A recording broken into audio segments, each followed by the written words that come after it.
윤석열 대통령은 계엄령을 6시간 만에 해제한 뒤 아직 아무런 추가 입장을 밝히지 않고 있습니다. 대통령실 실장과 수석 비서관들은 일괄 사의를 표명했습니다. 대통령실 연결해 상황 알아보겠습니다. 홍익표 기자 전해주시죠.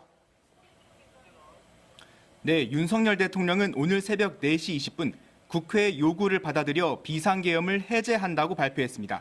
10분 뒤 열린 국무회의에선 계엄 해제 결의안이 의결됐고요.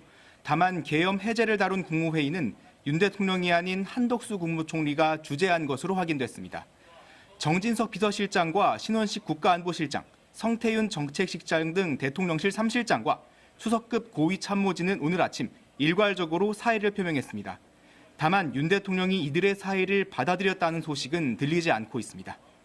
윤 대통령의 비상계엄 선포는 대통령실의 주요 참모들도 모르고 있었을 정도로 보안이 철저히 유지됐는데요.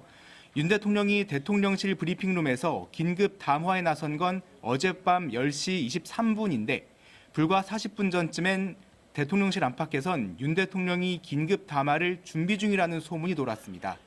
이런 소식이 퍼지면서 참모들과 기자들이 속속 대통령실에 복귀했는데 담화가 시작되기 직전까지 대변인실에서조차 내용을 알지 못한다고 말하기도 했습니다.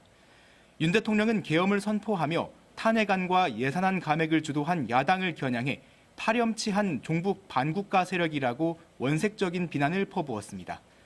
6시간 만에 이뤄진 두 번째 담화에선 결국 국회의 계엄 해제 요구를 수용한다면서도 거듭되는 탄핵과 입법농단, 예상농단으로 국가의 기능을 마비시키는 무도한 행위를 즉각 중지해달라고 했습니다. 계엄이 해제된 뒤 대통령실은 아직 구체적인 입장을 발표하지 않고 있는데요.